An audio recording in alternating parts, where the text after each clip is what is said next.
So from there, we went on to subtract different ingredients and come up with the ideal formulation. And we arrived at what we call TRIM7, which are the 7 essential components of that. And we then took that into a human clinical trial. And what we showed in the trial, which had 60 men and women between the ages of 20 and I think 50, that we could lower body fat but preserve muscle. Which is kind of unique because, as you know, with GLP-1 receptor drugs like Ozempic, the dirty little secret that they don't talk about is between 20 and 40% of the total weight loss is actually lean body mass, which is bone and muscle, which most people don't want to lose. Whereas with this sort of Mito-enhanced supplement, what we found was only fat was lost and we preserved muscle with no loss whatsoever.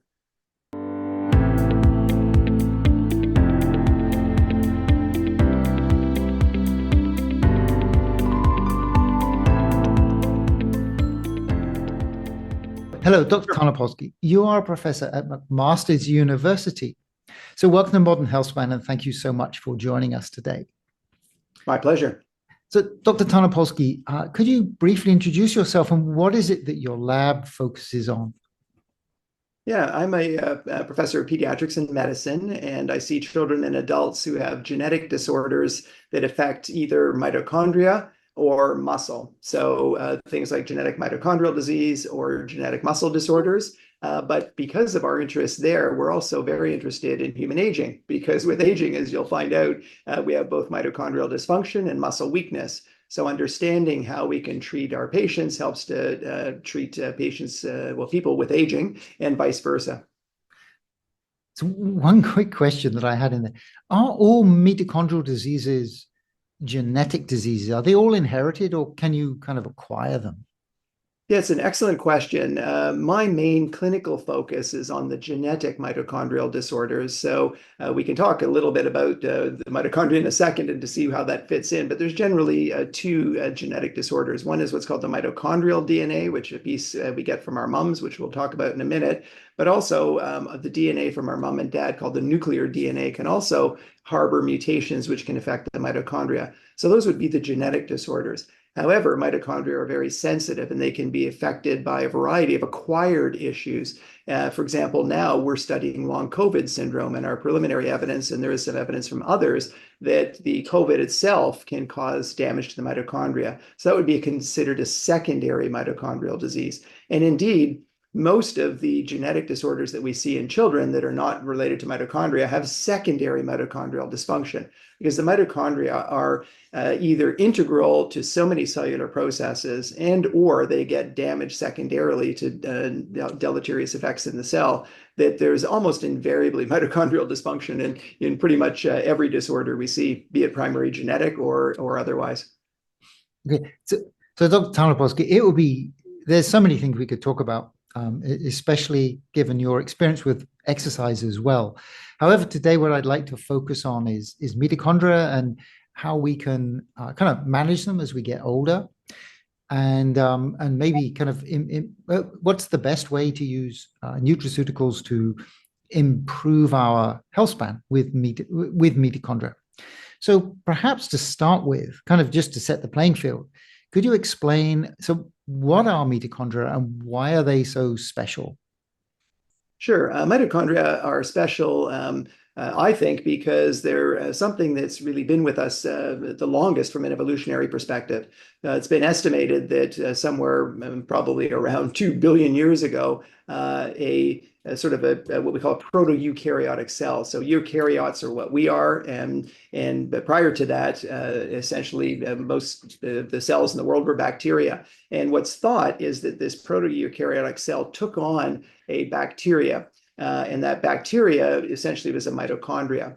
So we've had this relationship, we call that a symbiotic relationship for 2 billion years. And that has really been refined during that time. And why we took on this relationship, it's thought, is that the mitochondria were providing more energy to the cell. The original cell 2 billion years ago was in an oxygen low environment, what we call anaerobic. And by taking on this mitochondria, it allowed our cells to proliferate when oxygen became more abundant in our environment, and also to extract the energy. So what do they actually do? So the mitochondria really take the energy that we get in fats, proteins, and carbohydrates and combine it with the oxygen we breathe to make energy. And that's really their classic function, which most people learn about in biology. So there's an elegant complex, we call it the electron transport complex, of 5 enzymes, which take the energy derived from our food.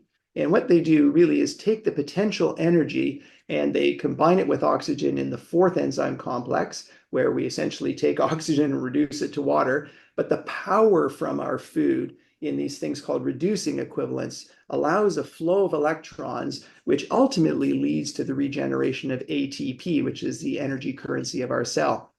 So that's really the classic function of the mitochondria. But the mitochondria also are involved in a variety of other very important cellular processes. First of all, the energy itself is used to make new proteins. So if they don't work well, just think about simplistically a muscle protein. As we get older, if our mitochondria don't work and we don't make as much muscle because we don't have the energy to do so, the muscles will shrink.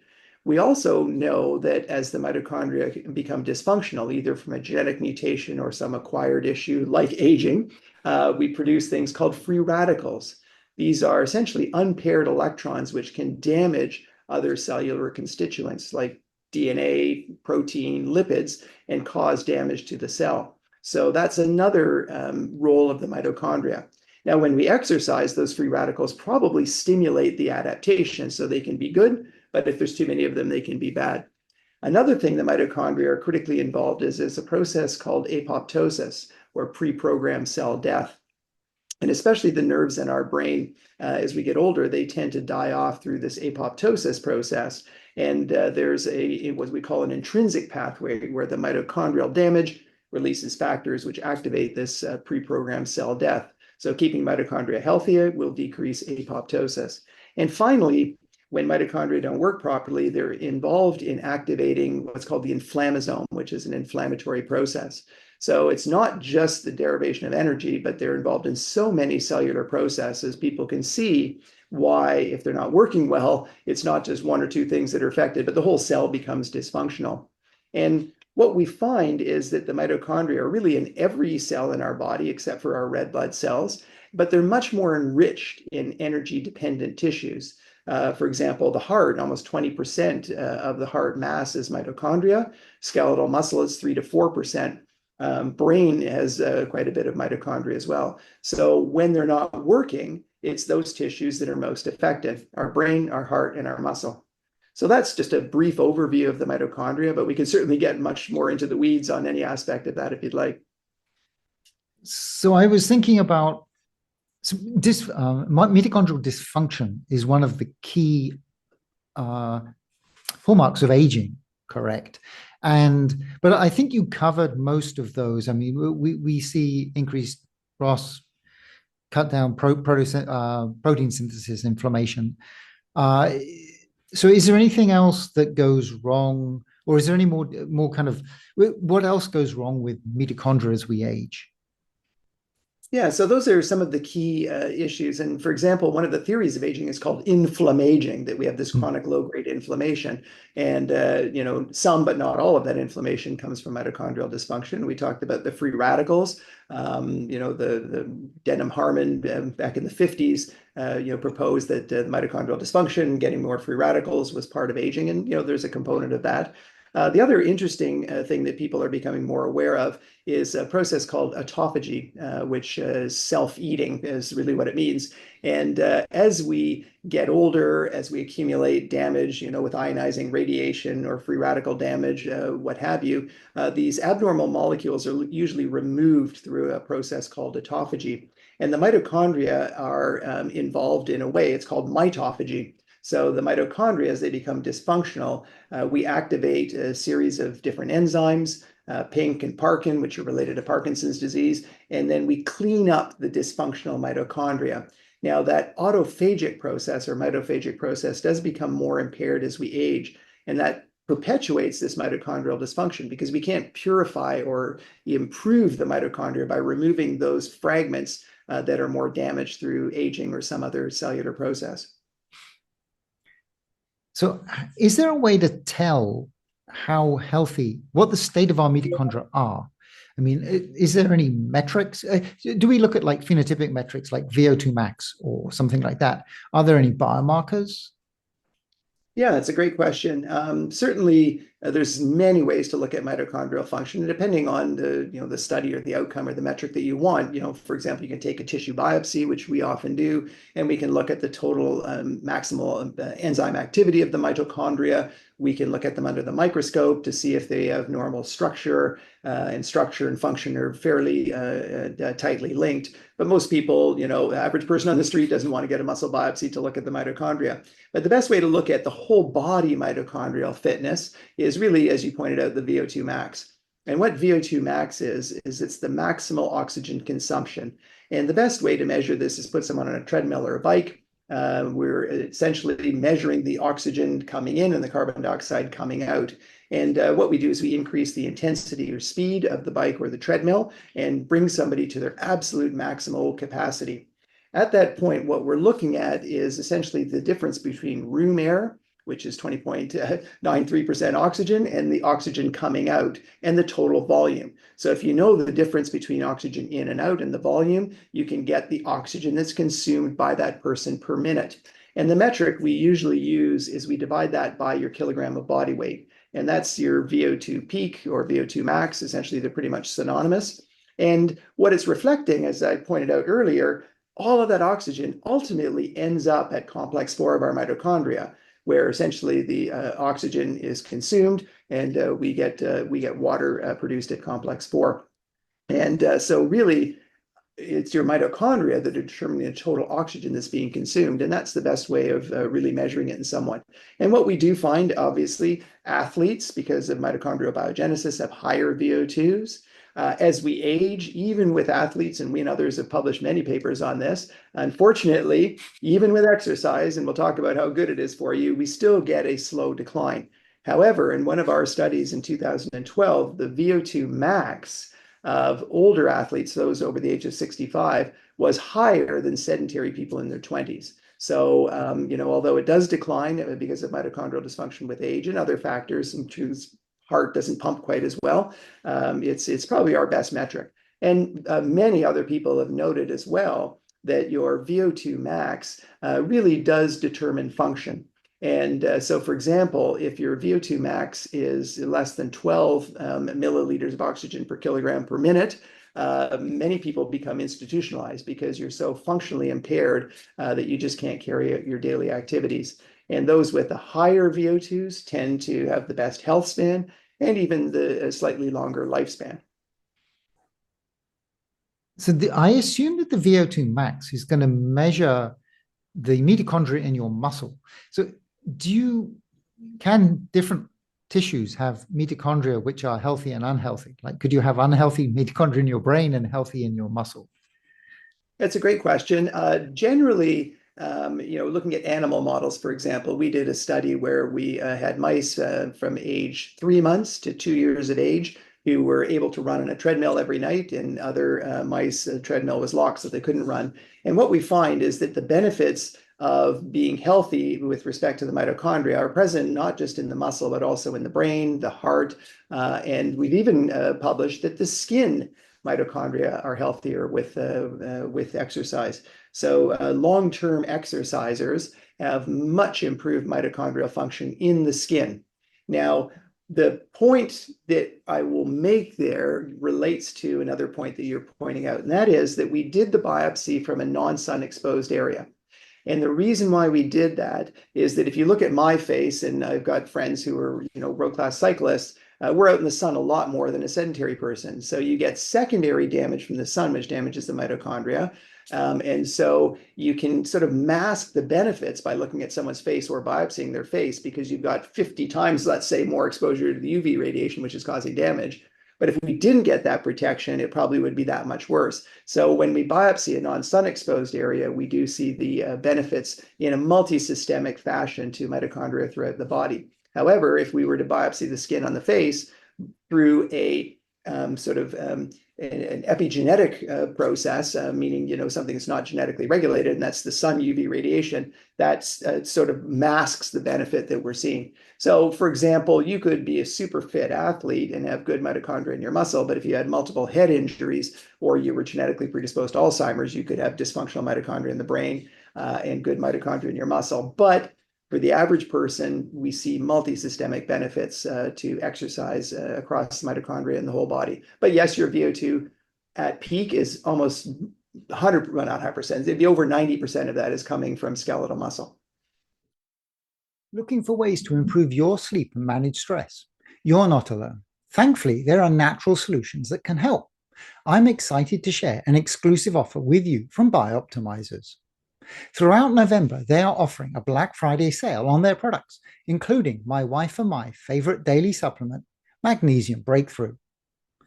Magnesium plays a crucial role in over 600 biochemical reactions in your body, including promoting sleep quality and stress management. Magnesium Breakthrough provides all 7 essential forms of magnesium in one convenient bottle. This means better sleep, reduced stress, improved mood, and a more balanced hormonal system, all with a single supplement. Throughout November, you can take advantage of BiOptimizers' Black Friday sale. You'll receive a discount by using my code MODERN10, plus access to free gifts up to $100 value with your purchase. And BiOptimizers offers a 1-year refund policy. If you're not satisfied with your purchase, simply return it for a full refund, no questions asked. Don't miss out on this chance to improve your sleep, manage stress, and experience all the benefits of complete magnesium supplementation. Visit bioptimizers.com/modern and use the code MODERN10 at checkout. We talked to someone recently that said that mitochondria actually move around the body, that they transfer between cells. I just wondered if you could comment on that. Do you see that? Do you see the mitochondria moving around? Yeah, so the mitochondria move in a couple of ways. The main way that they move is they move within a cell. So the mitochondria, traditionally in high school, we think of them as these little organelles floating around as little blobs inside the cell. But in fact, in most cells, these are reticulum. So it's a sort of a spider web interrelated, if you look at my fingers, of mitochondria that are touching. Now, they don't just stay like this. They constantly fuse and fissure. Fusion is new pieces coming together. Fission is splitting off. And so that fusion-fission process has to be continually active. And that's part of the whole, I call it pruning the tree. That's my hypothesis. And that is that if, let's say, this piece here gets oxidative damage and this part of the mitochondria becomes dysfunctional, but the rest of it is good, we can identify that area, essentially prune it off through that mitophagy process, but that involves a fusion-fission process. And what we do is we remove the bad pieces. And my overall theory, which is based on quite a bit of scientific evidence, is that part of the value of exercise is to put the muscles or the body through a period of stress. Stress the areas of the mitochondria which might have accumulated more damage throughout aging and prune those off. So we're constantly pruning this tree and purifying the mitochondria and keeping them turning over. So that's one way that the mitochondria exchange within a cell. However, we definitely, and others have shown, that mitochondrial DNA exists in something called exosomes. So we showed about 5 years ago in patients with mitochondrial disease who had a bone marrow transplant, so we could trace where the mitochondria was coming from by these things called haplogroups. So essentially the bone marrow was functioning as a tracer. And when we measured in the blood, what we found is that most of the mitochondria floating around in our exosomes comes from our bone marrow. But when we exercise, more of it is actually coming from muscle, or at least non-bone marrow tissue. Presumably from muscle. So we published that showing that during exercise, about 50% are non-bone marrow related. And those fragments, we're not really sure what they do. So some people say, oh, they're definitely exchanging mitochondria and repairing. I'm not entirely convinced at this point that that's the case. It may be that that's part of this purification process, that what we're seeing is dysfunctional mitochondrial pieces that are released from the cell to help to spit out or get rid of the bad mitochondria, as opposed to that's more of a negative purification process versus a positive exchange process between cells. But it's an interesting concept, and we know that they do exist in these exosomes floating around in our blood. Interesting. So I heard on one of your videos you talked about mitochondrial diseases. So it would be probably like a genetic mitochondrial disease that was not that symptomatic when people were young because I guess it's masked because they're so fit because they're young. But when you get older, then this mitochondrial disease begins to show up. So did I get that correct? And could you talk a little bit about that? I mean, how would one tell if you have kind of a late onset mitochondrial disease? Yeah, so it's a spectrum of disorders. So, for example, the best example is a young boy that I'm dealing with now that came to me at 2 months of age with severe bone marrow failure. And he has a mitochondrial disease called Pearson bone marrow syndrome, where over 70% of his mitochondrial DNA are totally deleted. So they're just not making the mitochondria. And the kid needs constant bone marrow transplants. And unfortunately, he's going to pass away from this horrible disease. And yet on the other side of the spectrum, we have the mildest form, which is something called CPEO, or chronic progressive external ophthalmoplegia. In that disorder, instead of 70% being deleted, only 10% of the mitochondrial DNA forms are deleted. So 90% are still healthy. However, what happens is that when they're 50, 60, 70, or even as old as 80, they start to get droopy eyelids, eyes that don't move, cataracts, hearing loss, swallowing difficulty, and muscle weakness. And so what's happening is that they're protected when they're young because most of the mitochondria are fine. But as they age and we get mitochondrial dysfunction with aging, then you start to unmask, you cross a threshold of disability. But think about what their disease is characterized by, and that is muscle weakness, cataracts, high frequency hearing loss. Think about aging. What happens to us when we're over the age? Cataracts, high frequency hearing loss, and muscle weakness. So for most of us, as we have such a high capacity that we start to see these things later on in life, if you have a mitochondrial disease, and it's essentially, you can almost scale it back proportionately as to when you're going to start manifesting symptoms. And I think the sort of spectrum from Pearson syndrome to late onset CPO is really the same mitochondrial DNA deletion. It's just a proportionate difference, meaning bigger proportion that's damaged, you have severe onset, smaller portions that comes on later. And we see this with innumerable other ones like MELAS syndrome and other types of genetic mitochondrial disease. Okay, so it would be difficult to detect. I mean, it sounds like because it just looks like aging, as you said, and I just wondered, yeah, I mean, yeah, it's really difficult, and in fact, we see over 300 patients with that chronic progressive external ophthalmoplegia, and many of them are misdiagnosed. They're diagnosed as myasthenia gravis, which is an autoimmune disorder, and many of them are just passed off because they say, "Oh, it's just aging. I got cataracts." But it's when you see that the eyes don't move very well from side to side, and an ophthalmologist says, "Hey, their eyes aren't lifting up properly." That's one of the critical differences. And then we get the swallowing dysfunction as well in these individuals. And those are not things that we normally see, except in very advanced aging. But when that comes on in a 50, 60, 70-year-old, you're suspicious. So then these people would be referred to a neurologist like me. They would then get the muscle biopsy. We'd see that they have a higher than expected deletion burden in their muscle, and the classic 6 symptoms that I described. Okay, interesting. So if we want to maintain our best health for our mitochondria, so obviously exercise is a great way of doing that. But today would like to at least initially talk about nutraceuticals, a nutraceutical approach to, again, optimizing mitochondria. So yeah, maybe if I do the reverse, maybe we talk about exercise first, because that we know a lot about, and it's your gold standard. And then the question is, could you take nutraceuticals to enhance the benefits of exercise, and or if you don't want to exercise, would they do anything?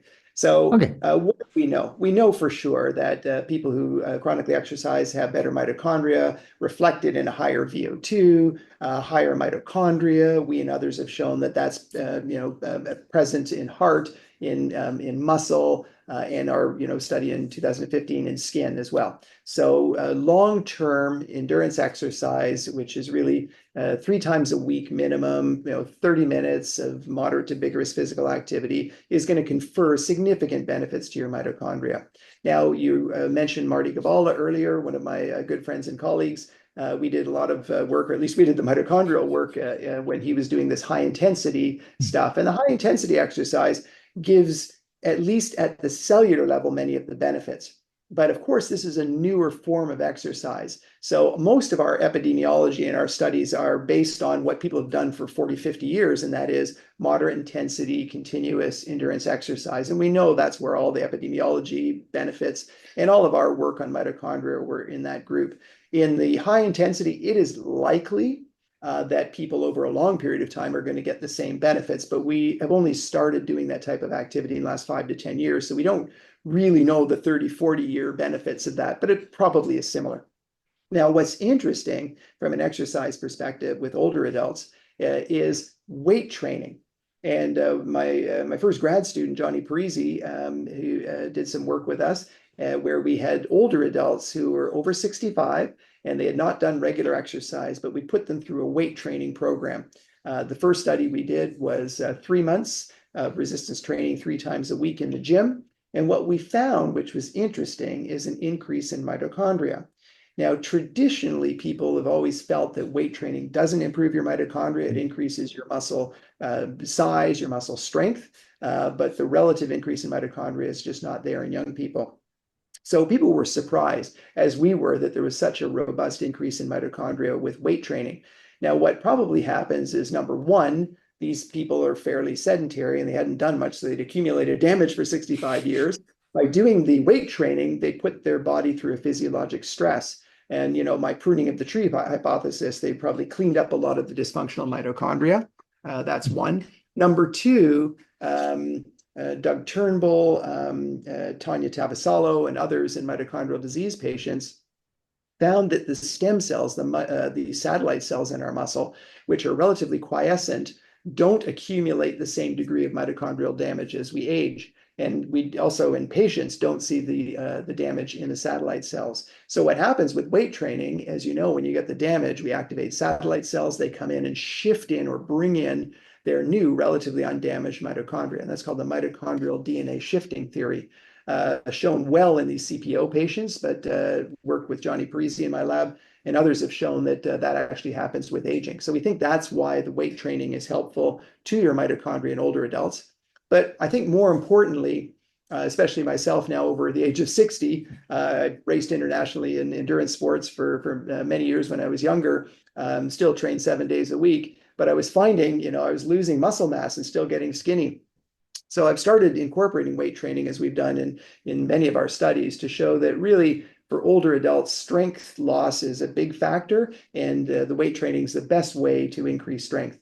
Even the famous Bengt Saltine showed that top marathon runners really had a leg weakness that was no different than the sedentary population over the age of 65. And so therefore, we strongly encourage older adults to do some weight training with their endurance. So you improve your mitochondria, but also keep that muscle strength up. Right. And if we have time, we might come back to protein and Sure. nutrition. But let's see how time goes. So yes, exercise is by far the best way to, I guess, maintain your mitochondria. If we wanted to do it nutritionally, so you have a kind of nutraceutical approach that looks at the multiple pathways. So Right. If we could start from the strategy, what pathways is it that you're trying to modulate?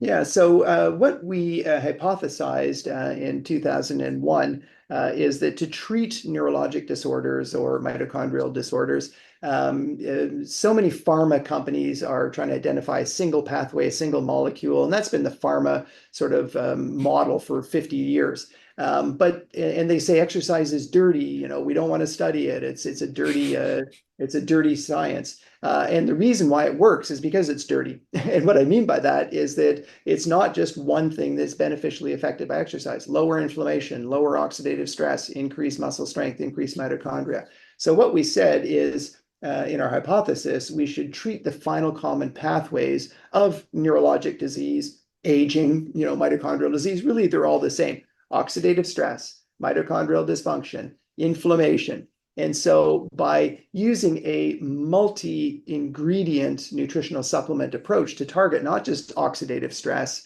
or improved energy efficiency by giving creatine, for example, but if we combined supplements strategically and also combined supplements that were not just sitting out in the cytosol when the problem's going on in the mitochondria, but rather things that we knew get into the mitochondria, we could come up with better supplemental strategies. So in 2007, we took this approach in patients with genetic mitochondrial disease. And whenever I say that, really, it should apply to aging because at the cell level, they're the same.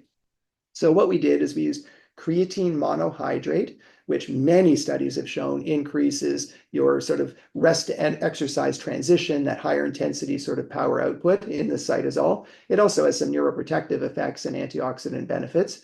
We then tried to protect the membranes, both this outer cell membrane and the mitochondria with vitamin E, which is a chain-breaking antioxidant. And then to get into the mitochondria, a lot of people say, oh, use vitamin E and vitamin C, but they don't necessarily, they don't go into the mitochondria.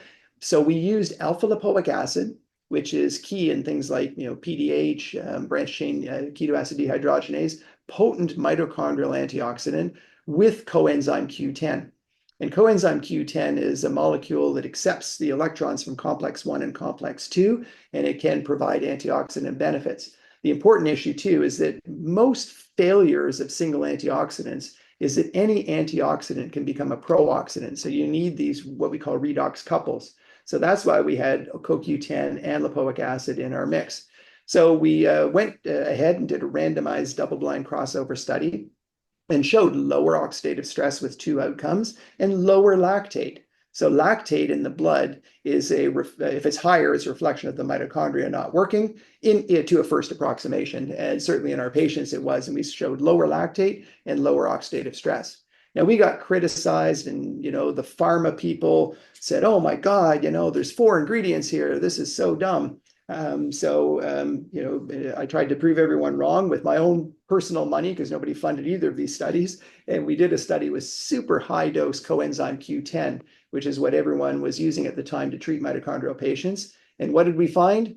Nothing. No reduction in oxidative stress, no reduction in lactate in 30 genetically confirmed patients in a randomized trial. So my point there was to target these complex processes which are going on with aging and going on in our mitochondrial patients. We need to think about where the problem is to come up with safe ingredients that are logically targeting more than one of the final common pathways. And so that's generally been our approach. Now we've taken that approach to obesity. We've taken that approach to aging. We've taken that approach to skin health. We've taken that approach to infertility. And what was the final one? Radiation damage as well. And essentially all of them have been successful by taking a multi-ingredient approach to target the mitochondria, but also to add different ingredients depending on what the clinical indication was. But we have studies in mice and with obesity and aging in humans showing the benefits of this approach, especially with obesity. We've got really nice clinical trials showing that this approach worked well. Okay, a few things to go back to there, and then Sure. Like talk about the obesity. That trial looked very interesting. Okay, so creatine is like an alternative energy source to the mitochondria. So does it actually help the mitochondria, or is it just helping the cell produce energy? That's a great question, and I think it's doing several things. Number one, its canonical role is to increase the total amount of what's called phosphocreatine. So as we transition from sitting to doing exercise, upwards of 8 to 10 seconds of energy is derived from phosphocreatine breakdown to regenerate ATP in the cytosol. However, when that happens, the ADP that goes up actually eventually signals to the mitochondria to turn them on. So what happens is that the free creatine then crosses the outer mitochondrial membrane. Mitochondrial creatine kinase then takes the ADP ATP ratio, pulls it into the mitochondria. ADP come into the mitochondria through the intermitochondrial membrane, and that turns on mitochondrial respiration. So this creatine phosphocreatine shuttle that was first proposed by Theo Wallyman, I think shows the link between creatine and activation of the mitochondria. And if you knock out both of the creatine kinase enzymes, both the one in the cytosol and in the intramitochondrial form, you actually see significant impairments in function in the animals. So there's definitely a relationship between creatine that's much more elaborate, I think, than just the phosphocreatine in the cytosolic component. There's also been innumerable studies showing that there is neuroprotection, which is likely multifactorial, but in head trauma, Parkinson's disease, Alzheimer's models, and we and others have published in Lou Gehrig's disease as well, benefits of just creatine monohydrate on their own. I think, and we haven't done the studies yet, that if we had creatine plus a specific mitochondrial enhancer, we'd probably get even more benefit. But creatine alone was shown to be beneficial in many, many mouse models of neurodegenerative disorders. Interesting. Well, I will keep up taking creatine. I take creatine. It's one of. Oh yeah, I definitely started. Yeah. So the CoQ10, so that's to support the electron transport chain.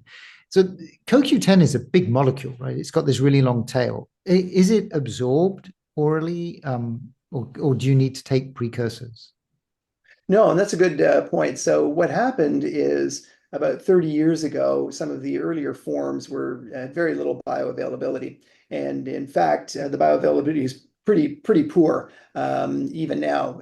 But some of the newer forms, especially if it's a liquid form, and there's a company called Tishcon that has come up with some formulations that are fairly well absorbed, and we've used their CoQ10. So we showed for sure in 2007 that we had almost a tripling of CoQ10 concentrations in the blood in our randomized trial, and that was at steady state. So that clearly shows that it goes up. What happened though is when the 30 years ago, when it was poorly absorbed, people came up with analogs. So one was called idebenone, which is a CoQ10 analog, and people have come up with Mito and other strategies they've had to try and increase the uptake of CoQ10. So the problem is it's very lipophilic, as you pointed out, with this really hydrophobic tail, and so they've come up with strategies to try and enhance the absorption. But most of the newer forms are well absorbed, and even the powder form, when we actually measure it in the blood, we can find that it does go up. And I guess at the end of the day, too, you can hand wave about whether it goes up or not in the blood, but when it's doing something biologically in the cell, it clearly must be getting there. But clearly we've shown that we do get uptake. Now, any way that you could enhance that uptake would likely be favorable. Most of the CoQ10, which is taken, is converted to something called ubiquinol. So there's all this hand waving about take ubiquinol versus ubiquinone. Ubiquinone is CoQ10. But in the blood, 99% of it gets converted to ubiquinol anyhow. So I'm not really sure what the value is of taking ubiquinol versus ubiquinone when in all of our studies, we're just good old CoQ10 or ubiquinone as opposed to this ubiquinol. But I guess drug companies are making a lot of money trying to push that somehow ubiquinol is better with no evidence. Okay. And so alpha lipoic acid. So you have two antioxidants. You have like vitamin E, which is the fat-based one, and alpha. So could you talk about why alpha lipoic acid? Because there are like many other antioxidants you could have picked. Yeah, we picked out alpha lipoic acid because it is critical to many of the mitochondrial enzymes. So as I mentioned, PDH, pyruvate dehydrogenase, very, very important enzyme, which is really your entry into the TCA cycle, and branched chain ketoacid dehydrogenase. Those are some of the more common ones. So they're intramitochondrial. So we knew that alpha lipoic acid is transported into the mitochondria, and that formed the basis as to why we chose it. And there had been some studies in, for example, diabetic neuropathy. Excuse me. Diabetic neuropathy, which showed some benefits with alpha lipoic acid. So we knew quite a bit about, clinical trial safety, other than a little bit of reflux. So we'd always recommend taking it with food. There seemed to be very few side effects with alpha lipoic acid. So that was one of the rationales behind it, because we wanted a redox couple for the CoQ10, so that if you gain an electron, eventually you can give that electron back, so you can become reduced and oxidized unless you have a redox couple. So that was our rationale behind it. Right. So the vitamin E, so is it a tocopherol or a tocopherol, or does it matter? Yeah. So we use alpha tocopherol, so it tends to incorporate into the membranes, and it's a chain-breaking antioxidant, which tends to protect the membranes. So that was the rationale behind putting the vitamin E in there, so that we could protect the inner and outer mitochondrial membrane as well as the plasma membrane. So just before then, you talked about there was a couple. So you've taken this same kind of strategy of attacking the different pathways, and you've looked at some other indications, particularly obesity, and you did one other human trial, I think you said. But anyway, let's talk about obesity. The one that we've got most experience with. The problem with rare diseases, it's hard to get funding for your studies. So when you're going to national boards to get money, it's important to go with more common disorders, which is why we've gotten into the aging area, even though I'm a genetic mitochondrial specialist. And we've studied aging for 30 years so that we could get funding to understand mitochondria and then apply it to our patients and vice versa. So obesity is another example where there's a lot more interest in funding for these more common disorders. But there's quite a bit of evidence that there's mitochondrial dysfunction in patients with diabetes. And many of our patients with mitochondrial disease, which is the converse, get type 2 diabetes. In fact, a disease called MELAS syndrome, which is a mitochondrial DNA mutation, the most common manifestation is diabetes and deafness. That's by far and away what we see in most of our patients. So anyhow, knowing that obesity and diabetes have evidence for mitochondrial dysfunction, we said, let's take our approach. So what we did is we took that 4 combination that we showed worked in our patients and added beetroot extract based on some really nice work showing that the nitrates can improve the efficiency of the mitochondria. Then what we did is we reviewed the literature and looked for the 5 supplements that showed the best evidence of safety and efficacy. And that was conjugated linoleic acid, green tea extract, green coffee bean extract, black tea extract, and forskolin, which is derived from a mint plant. So what we did in some mice with the high-fat diet, we gave them the mitochondrial enhancer of 5. We gave them the weight loss supplement of 5. We gave them all 10 together. And I was a little disappointed that the mitochondria worked, more than placebo, but it was not as effective as I thought. However, the weight loss supplement was very, very effective, as one would predict, knowing the biology behind those drugs and the numerous studies showing benefit. But when we added the mitochondrial enhancer to it and had this 10-ingredient supplement, we had a very significant improvement far beyond just the weight loss supplements. But importantly, and this is one of the key points, which brings it back to exercise, is people think, well, taking antioxidants is always a good thing, but there is a body of literature that sometimes certain antioxidants can blunt the benefits of exercise. And people might think, well, that doesn't make any sense. But what happens with exercise is we stress the body, we produce free radicals, which are actually signaling molecules to turn on mitochondrial biogenesis. And so if we blunt that signaling, a study 2017, I believe it was, showed that vitamin E and vitamin C blunted the beneficial effects of endurance exercise training in pre-diabetic patients. Ristow, R-I-S-T-O-W, was the first author. And so therefore, people have said, well, geez, if we're exercising, we don't want to take antioxidants. So in all of our studies, we like to add in an exercise group to check that hypothesis. Are we blunting the benefits or not? So what we found is that the 10 ingredients were equivalent to endurance exercise training in the obese mouse, but we doubled the benefits with exercise as opposed to negating the benefits.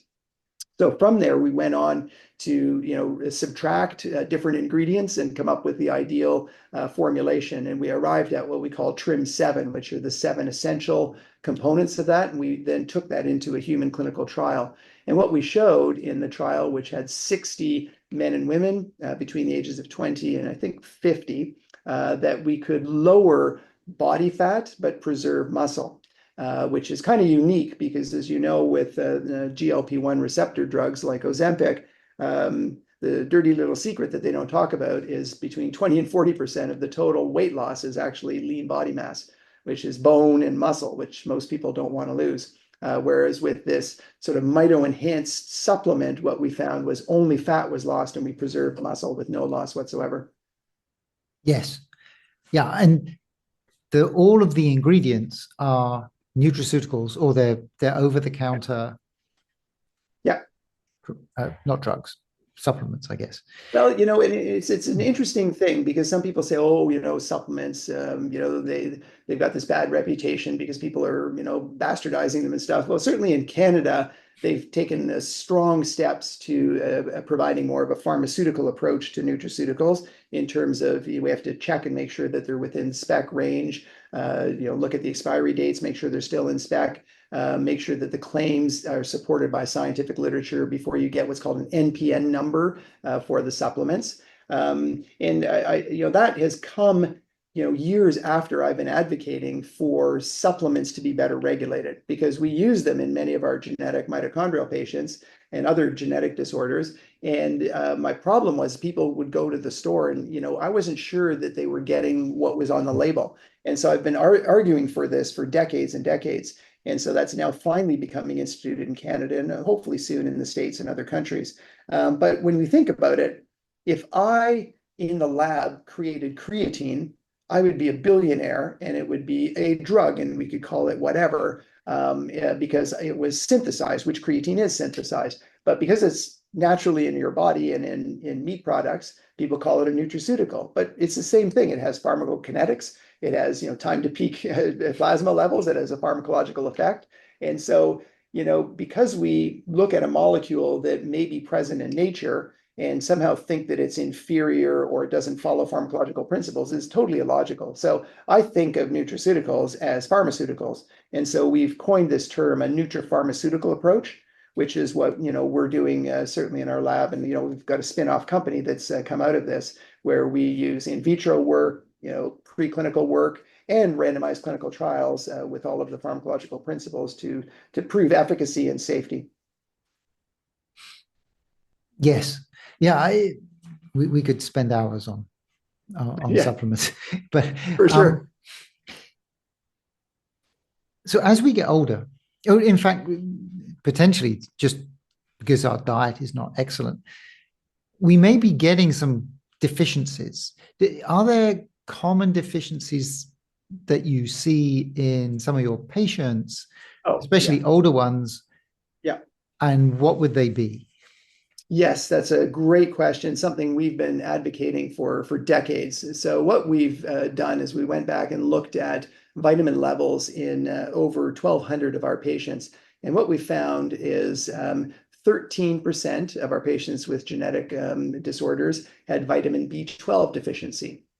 4% had folic acid deficiency. When we first started, only about 15% had vitamin D deficiency, and that's severe. That's Ricketts range vitamin D, less than 30 nanomoles per liter. However, the current Canadian guidelines are 75 nanomoles per liter are required for optimal health. And when we use that metric, 85% of our patients were insufficient in vitamin D, but still around 15 to 20% were severely deficient, sort of in the Ricketts range.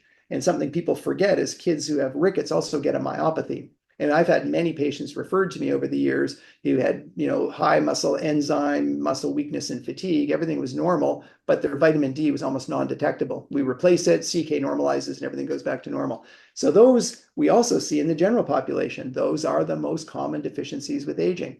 Vitamin D, critical. We just put every patient on at least 2,000 units. But ideally, what we do in our lab is we can measure vitamin D levels and we replace to get people sufficient, which 2,000 units is usually sufficient. Number two, vitamin B12. people think, oh, it's just a vitamin, it doesn't do much, but it is the second most common cause of peripheral neuropathy in North America, vitamin D deficiency. And it can be insidious, and even low normal levels at the cell level can be dysfunctional. And you can get peripheral neuropathy, spasticity, spinal cord issues, and dementia with B12 deficiency, especially the older adult who's a tea and toaster, we call it, without a wide variety of fruits and vegetables and green leafy vegetables. They may well be vitamin B12 deficient, and or you don't absorb it through something called pernicious anemia. So check your vitamin B12 levels yearly and replace if they're in the low normal range. Vitamin D, if you can, get it checked and replaced to get it normal, and or just take 2,000 units a day. Every couple of years, it'd be reasonable to check folate because we've had a few people who've actually gone blind from folate deficiency as they were older with low folate. Now that's very rare, but to get a folate done every couple of years is probably not imprudent. The other thing that we find pretty much across the age range, right from teenage athletes all the way up, are females are more likely to be hypoferritinemic, meaning they have low iron stores. And traditionally people say, well, look, don't worry about it unless you become anemic.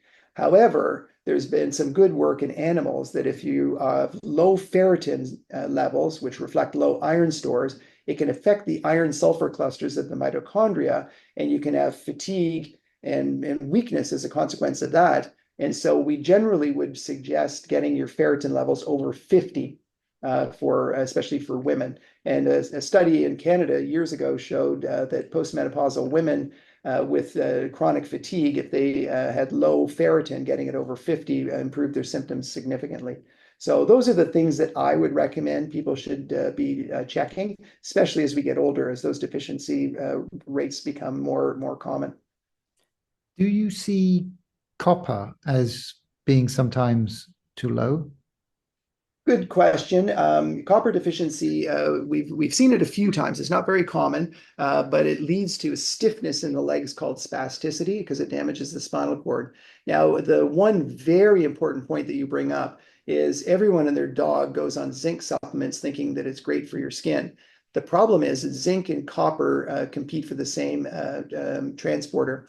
And so if you have high zinc, you will eventually become copper deficient. So if you're going to take zinc, make sure you have a zinc and copper supplement, 25 milligrams of zinc, 2 to 3 milligrams of copper, and or make sure you get your copper levels checked because you can eventually become copper deficient. So I think that's the number one reason for copper deficiency is chronic zinc users. Yeah, great point. Interesting. Okay, one other supplement question. Urolithin A, has there been any? So we did talk to a gentleman about urolithin A, and it activates mitophagy, I believe, helps clean up the mitochondria. Have you seen any work on urolithin A? Yeah, I won't say too much. I mean, the animal work, looked interesting, and there's some human work that looks interesting. But when you look at the seminal study that was published in middle-aged individuals, the hypothesis is that it's supposed to activate mitophagy and therefore, clean up eventually and increase your mitochondria. But if you look at the paper, what you see is that in the lower dose, there was a protein that looked like it went up a little bit, reflective of autophagy or mitophagy. And yet at the higher dose, you saw an increase in the mitochondria, but no activation. So there's a disconnect between the mechanism of action and the final outcome. Number two, if you really closely look at that paper, there were 30 people per group, and there were 7 data points. What happened to the other 23 people? That always makes me a little bit, concerned. And when you look at the outcome metrics in the studies, they're not really that impressive or consistent across the various studies. So again, there is no magic bullet. I would caution people against a single entity. You look at the NAD, different precursors and forms of NAD that are out there, the NAR and NMM and all the different supplements. There's great work coming out of Denmark showing that 1,000 milligrams of an NAD precursor twice daily really showed nothing in terms of glucose disposal or any other metrics that they were measuring. So I don't think single agents are going to be a magic bullet, and I would caution people against rapamycin, as an agent, for example. The problem with rapamycin, if you think about it, is it's going to block your protein synthesis. So you might get a little bit of benefit to the mitochondria, but if you end up shrinking your muscle, which has been shown in several studies to inhibit protein synthesis, is that a good thing? Even metformin, people think, oh, this is going to extend your lifespan and health span. Sure, if you're a diabetic, it makes sense, but I would caution people if you're non-diabetic because there's other issues. For example, metformin works by poisoning complex 1 of your mitochondria, and then the body responds, almost in an exercise-like fashion to try and increase more mitochondria.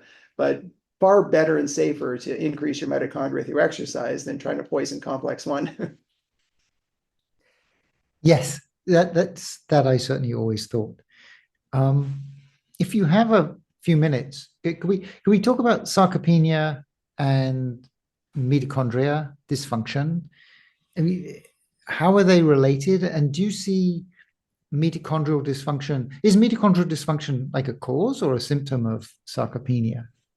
Yeah, it's a good question. A chicken and egg. I think that the mitochondrial dysfunction is contributing to sarcopenia. And the logical way of thinking about it, as we mentioned right at the beginning, is that protein synthesis, it depends on ATP. To charge the transfer RNAs to make new proteins is a very energy dependent process. So if the mitochondria don't work, you're not making the contractile proteins. And is there evidence for this?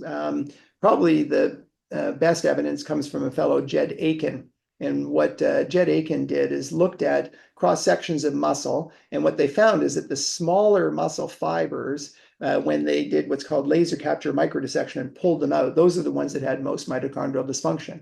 So they were what we call COX negative. So the cytochrome C oxidase, or complex 4, was so low you couldn't even see it, and that's where they saw the shrinking. So that was really the first evidence that I'm convinced that shows a nice relationship between mitochondrial dysfunction and atrophy.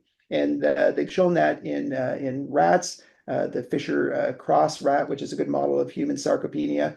And I believe they also have data in non-human primates as well. And certainly in humans, we see the same thing, that in older adults, when we do a muscle biopsy, the cytochrome C oxidase negative fibers are generally a bit smaller. Now, there's other people who say, well, we don't see that. And it's probably because once you've lost it, you can't measure it. So if a muscle completely is gone because of mitochondrial dysfunction, or muscle fiber, I should say, is completely gone, then you're not going to measure the mitochondrial dysfunction in the remaining good ones that are there. And it's sort of, I think, this sort of random stochastic thing that's slowly going on. And you only need to lose, 1 or 2% of your muscle fibers per year to get clinically important sarcopenia later on in life. But I think that evidence is quite strong. And best way to prevent this, I think, is that combination of endurance plus the resistance exercise. Right, because I think you also looked at your original 3 or 4 core mitochondrial nutraceuticals with exercise, and they were strongly additive. Yeah, so what we found is we actually created she was Stu Phillips, my first postdoc, who came with Johnny Parisi, came up with a combination for sarcopenia. And we've actually purchased it and refined it and restudied it, called Muscle 5. And they took the same approach. They're both students of mine, where they did a multi-ingredient supplement. So they took vitamin D, calcium, fish oil, and whey protein and creatine, and put it together as 5 ingredients, and gave this to older adults. And they showed increases in muscle mass even before they started exercising, but it was synergized with exercise. We went on, when we bought the patent, we wanted to replicate the studies. So we did another randomized double-blind trial, GCP, third-party, blinded, et cetera, et cetera. And what we found was improvements in not just the strength, but also function. So some of the functional metrics, like get up and go testing, 4-stair climb, improved in those individuals who took this combination versus a protein equivalent with something called collagen peptides. So some people are taking these collagen peptides, thinking it's great for bone and muscle, but we found that the 5 ingredient combination was vastly superior. And that was studied independently by Stu's group and by our group, and that's commercially available. But people can certainly, go out and buy it. You can buy your own calcium, vitamin D, fish oil, creatine. And what we've come up with that's a little bit different is what I call a humanized milk ratio. So what that means is that cow's milk is 80% casein, 20% whey. And that may be great for growing cows, but I'm a big fan of evolution, just like our mitochondria. And if we look at women's breast milk to raise humans, it's generally 60% whey and 40% casein. So we've adopted that ratio in this muscle 5. And I put it in there because Stu and I showed that the whey increases protein synthesis and casein decreases protein degradation.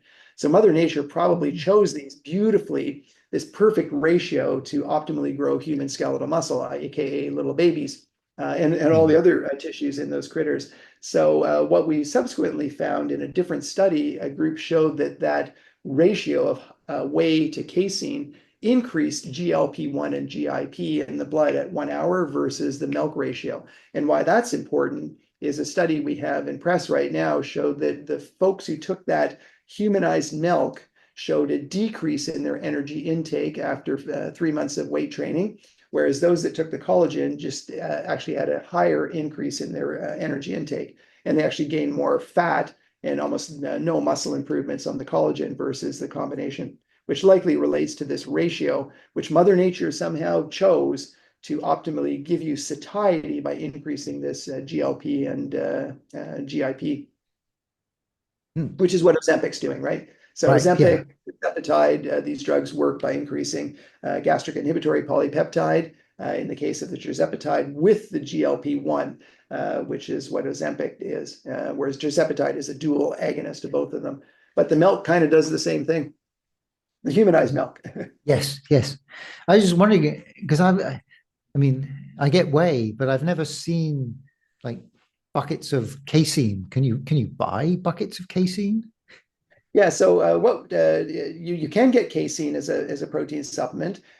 We tried casein on its own, Stu and I, and like I say, it didn't increase protein synthesis as well as the whey, but it attenuated degradation. And if you think about it, every mammal has a combination of both. So for me, it made sense to figure out what we as humans take, because mice and cows are very different than humans, and that's why we chose that ratio. So you could go out and buy it and mix up the ratio your own, add your creatine, add your calcium and stuff, but we've put that ratio in the product all in one, so it's there. Okay, yeah, that sounds excellent. Okay, so Dr. Tarnopolsky, thank you so much for joining us today. That was really good. We did talk a bit about exercise, although I feel that there's a lot more that we could talk about, particularly particularly the best way of kind of maintaining your muscle mass as you age, and not fasting. So I believe you're not a big fan of fasting.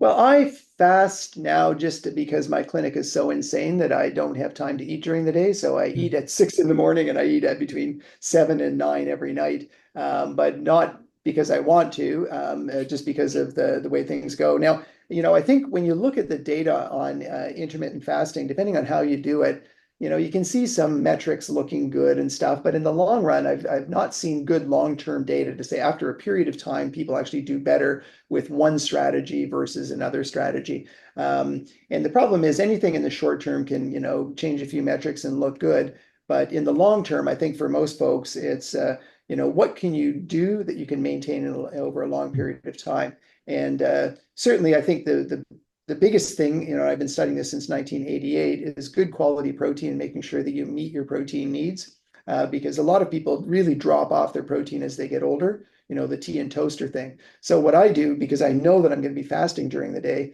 I have a big breakfast, and I also take our Muscle 5 to have this satiety from this humanized milk. And I also take creatine, and I take essentially half of our mitochondrial supplement as well. And so I've really tried to increase my protein intake as I've gotten older, and also searching for good quality protein.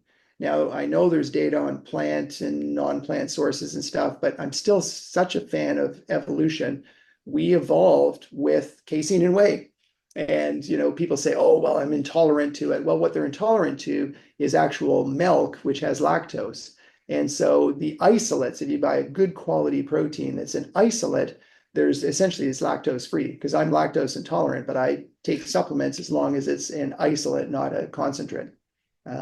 So, and there's other ways of doing it. Eggs, there's really interesting data that, increasing your egg intake, because when we split away from mammals 2 million years ago, 200 million years ago, reptiles and birds chose egg white as their optimal protein. And what's interesting now is if we measure the quality of protein, the top of the list is milk and egg whites, right? That's the highest biological value in terms of the ratio of all the different essential amino acids. And so eggs are a very good source of protein that older adults should consider. Interesting. So thank you so much. You've been very kind with your time. Where can people go to get more information? And you mentioned some supplements. Where can they go to get those? Yeah, so the supplements that we have are through Stay Above Nutrition in Canada. We do export to the United States. We do have patents in multiple countries throughout the world, and we'll soon, hopefully through partners, export other places. But I think for everyone, the main thing I think for taking away from this is do your research. But even there, it can be misleading. So be skeptical. The best place I would go to look for papers is PubMed. If someone says something to you and you can't find it on PubMed, just don't even listen to it. It's just hand waving. There's too much false information out there, and there's too many people who, really don't understand the literature, and they'll put out false information. But if you hear something, check to see if there's evidence for it. And ideally, at the end of the day, what works in flies and mice and in a petri dish, we do lots of that work too. Great to understand concepts, but look for randomized clinical trials. If a study is not blinded, where some people are on placebo, some are on the supplement, take it with a grain of salt. And our goal certainly in the lab has always been to use randomized double-blind trials. I'm just open label stuff is hand waving to me. And so more recently we've got this new company, and of course we're following these what we call good clinical principles, which really has to be third-party blinding, so that neither us nor the subjects know what they're on. When the data is all complete, then the codes are given not just to us, but to independent third parties, so that if anyone questions the data, that can be assessed. Excellent. Thank you. Yes, completely agree. And it's really nice that you're testing combinations, because it's so difficult to know. I mean, we've spoken to other people who said, if you combine alpha ketoglutarate with berberine, right, they cancel each other out. So it's because you've thought about the strategy and you've tested the combination. So combining things in general, many people don't, right? The only thing you can find on PubMed is just one thing being tested in a population. Yeah, and another flip side to the combination is combinations. Our rationale is that this makes more sense and it works, but you've got to test it, because sometimes you're surprised. We actually, early on in this whole process, we took everything in the kitchen sink that's labeled as an antioxidant and put it together, and it was so potent in our petri dish, we couldn't even generate a free radical. It was the most potent antioxidant I've ever seen in my life. And then we tried this, because they were all natural supplements. We gave them to humans, and we actually showed that in the humans, when it went through the biological process in the body, it became a pro-oxidant. So what was and everyone in the world would say everything in here is an antioxidant. We give it to a human, it became a pro-oxidant inside the body. So measure, and it's got to be done in a human with measurements to prove that it's doing what you say it's doing. So just keep that in the back of your mind too. Absolutely. Okay. Thank you so much for your time, and it was great talking to you. My pleasure. Thanks so much. Thank you.